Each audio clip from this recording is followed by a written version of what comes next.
हरिओम दोस्तों, हम पुष्पा नौटियाल एक बार फिर से आपके समक्ष उपस्थित हैं बहुत दिनों बाद। क्योंकि इधर हमारा स्वास्थ्य ठीक नहीं था तो हम वीडियो नहीं बना पा रहे थे, लेकिन थैंक गॉड हमारे बेटे ने सब संभाल लिया। और साथ में आप लोगों का भी बहुत बहुत थैंक्स है कि आप लोगों ने भी संभाल लिया। आप लोग बने रहते थे हमारे प्रीमियर पर। हम किसी को आजकल सपोर्ट नहीं कर पा रहे थे बहुत दिनों से, लेकिन आप लोगों ने संभाल लिया। आप हमारी यूट्यूब फैमिली, प्यारी सी यूट्यूब फैमिली को दिल से शुक्रिया करते हैं। बहुत बहुत थैंक्स आप सभी का। आइए दोस्तों, आज हम आपको अपना गार्डन दिखाएंगे। आशा करते हैं आपको अच्छा लगेगा। अगर आपको हमारा वीडियो अच्छा लगता है तो आप लाइक, शेयर और सब्सक्राइब कीजिएगा बेल आइकन के साथ, ताकि सबसे पहले आपके पास हमारी वीडियो पहुंचे और आप हमारी वीडियो को एंजॉय कर सकें। दोस्तों, अंत तक बने रहिएगा और कमेंट्स करते रहिएगा। आपके कमेंट्स हमको मोटिवेट करते हैं, हमारा उत्साहवर्धन करते हैं, तो आप कमेंट्स करते रहिएगा। चैनल पर नए हैं तो तुरंत ज्वाइन कर लीजिएगा बेल आइकन के साथ। ये देखिए, हम आपको आज अपना गार्डन दिखा रहे हैं। कैसा लग रहा है हमारा गार्डन, ये कमेंट्स में ज़रूर बताइएगा, ठीक है दोस्तों। बहुत सारी चीज़ें हमने यहाँ पे लगाई हुई है। लगाई क्या है कि बताना ठीक है, कमेंट्स में ज़रूर लिखते जाइएगा कि हमने इस बगिया में क्या क्या लगा रखा है, ठीक है।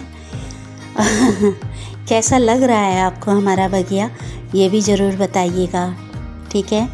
बहुत सारी चीज़ें हमने यहाँ लगवा रखी हैं अपने माली दादा से। देखिएगा, अभी हमारे माली दादा भी हैं यहाँ पे, और साथ में इधर नौटियाल जी भी होंगे, हम भी हैं। तो देखना हमारा गार्डन, ठीक है। हमारे बेटे ने कहा चलो मम्मी गार्डन में चलो, किसी तरह से कोई वीडियो बना लिया जाए, आप दिख जाएं। आप नहीं दिख रही हैं बहुत दिन से।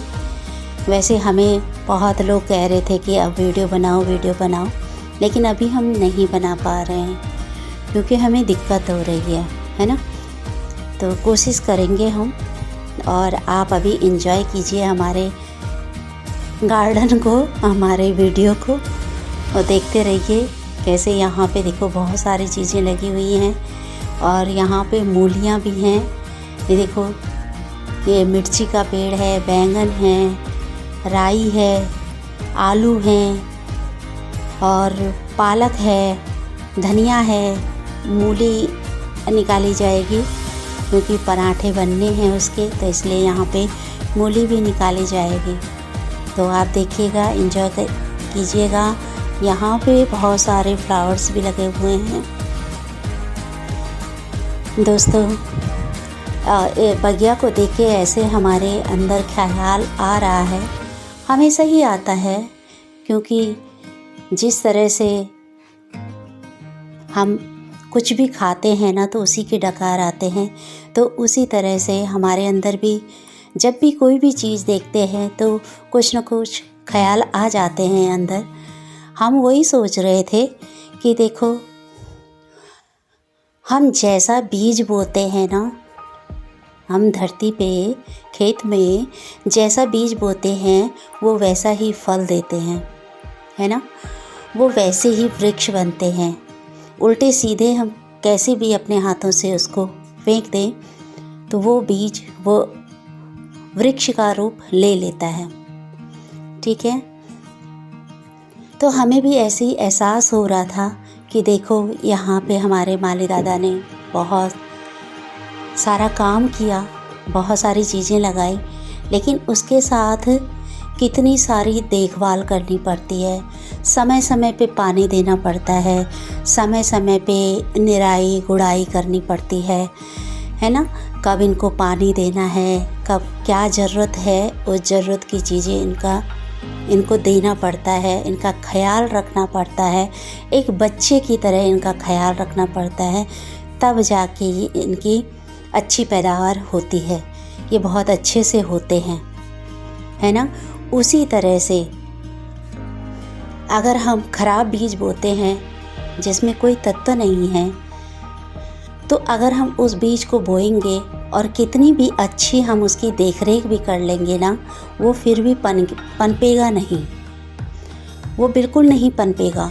चाहे हम कितनी भी उसकी देखभाल कर लें, वो वहीं ख़त्म हो जाएगा। उसी तरह से दोस्तों हमारे कर्म होते हैं। हम जैसा कर्मों के बीज डालते हैं ना, वैसे ही फल हमारे आगे आते हैं।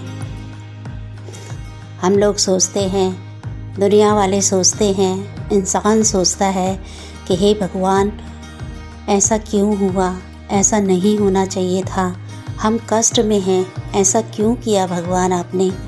लेकिन वो सब ना हमारे ही कर्म होते हैं जो हमारे आगे आते हैं। पता नहीं किस जन्म में कौन सा कर्म करके आए हैं जो सामने आते हैं। हम जैसा बीज बोते हैं वैसा फल मिलता है। तो जिस तरह के हमारे कर्म होते हैं उसी तरह के फल हमें आगे मिलता है।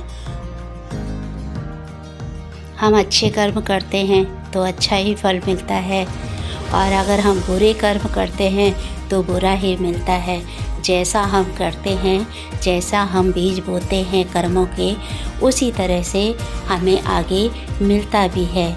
लेकिन इंसान क्या करता है, दोष हमेशा दूसरों पे लगाता है कि इसकी वजह से हुआ, उसकी वजह से हुआ, ऐसा नहीं होना चाहिए था, वैसा नहीं होना चाहिए था। जबकि है ही ऐसा, सब अपने कर्मों के हिसाब से ही मिलता है। कर्म तो इस तरह से होते हैं कि जैसे आपने कई बार सुना होगा, हमारे मुख से सुना होगा या इधर उधर से भी आपने बहुत सुना होगा कि 100 गायों के बीच में एक बछड़ा जो होता है ना, अपनी माँ को पहचान लेता है। इसी तरह से कर्म भी होते हैं इंसान के, वो पहचान लेता है। आपने अगर 10 जन्म पहले कोई कर्म किया होगा और आज आपको वो मिल रहा है, तो वो आपका पीछा करेगा, वो कर्म आपके सामने ज़रूर आएंगे। तो ऐसा ही होता है, हम जैसा बीज बोएंगे वैसा फल मिलता है ना। उसी तरह से हम जैसे कर्म करते हैं हमारे सामने वैसा ही आता है। तो कहने का मतलब यही है दोस्तों कि क्यों ना हम फिर अच्छे कर्म करें, क्यों ना हम अच्छे बने, क्यों ना हमसे अच्छा हो। हम दिखावा ना करें और सच्चाई से अपना कार्य करते रहें, अच्छे से मन लगाकर, भगवत भाव से हम अच्छे कर्म करते रहेंगे तो हमारे सामने वैसा ही फल मिलेगा। तो दोस्तों हमेशा अच्छे कर्म करें, अच्छे से रहें अपनी फैमिली के साथ, क्योंकि 84 लाख योनियों के बाद ये मानुष तन मिला है। इसे फुल एंजॉय कीजिए, बड़े अच्छे से एंजॉय कीजिए, क्योंकि हम आज हैं, अभी हैं, कल का पता नहीं है। कल क्या होगा, कल हम रहेंगे या नहीं रहेंगे, ये किसी को पता नहीं है। कल क्या, अभी का पता नहीं है, पल भर का पता नहीं है। पता नहीं क्या हो जाए, कभी ये सांसें रुक जाए। इसलिए एंजॉय कीजिए अपने आज को, अपने जो हमें आज मिला है, जो ये वर्तमान में हम जी रहे हैं, इस पल को अच्छे से एंजॉय कीजिए और अच्छे से रहिए, हंसते रहिए, मुस्कुराते रहिए, खुश रहिए, खुद भी खुश रहिए और दूसरों को भी खुश रखिए। कोशिश यही करें, बाकी ईश्वर का काम है, ईश्वर सब संभालता है। जो सच्चा व्यक्ति होता है, भले ही उसके सामने कई परिस्थितियां आती हैं, तरह तरह के कष्ट आते हैं, लेकिन भगवान उसको अपने हाथों में संभाल के रखता है, उसको बहुत बेहतरीन बना देता है। क्योंकि देखिए, एक मूर्ति होती है, उसको छेनी हथौड़ी से कितना मारा जाता है, उसको काटा जाता है, तब जाके इतनी मार उसको खानी पड़ती है उस पत्थर को, तब जाके वो मूर्ति का रूप लेती है, तब वो पूजनीय होती है। इसी तरह से अगर किसी के जीवन में कुछ भी उतार चढ़ाव आते हैं जीवन में, कुछ भी होता है जिसको दुख कहते हैं, कोई भी दुख आता है तो परेशान ना होइए, है ना। ये सब हमें बनाने के लिए ही आता है हमारे को, और एक बेहतरीन कल हमारा आगे आता है, सामने आता है। इसलिए खुश रहिए, हर हाल में खुश रहिए। ईश्वर को तो मुस्कुराता हुआ चेहरा ही अच्छा लगता है। हंसता रहे, मुस्कुराता रहे, खुश रहे, अपना भी खुश रहे, दूसरे को भी खुश करते रहें। भगवान को ऐसा चेहरा पसंद है, हर हाल में मुस्कुराते रहें। इस चेहरे से किसी का पता ना चले कि कुछ कष्ट है आपके अंदर। Thank you so much. आपको अच्छा लगा हो तो प्यारा सा कमेंट्स कीजिएगा। Thank you so much. अंत तक बने रहने के लिए बहुत बहुत धन्यवाद। Thanks a lot. Thanks for watching. Hari Om.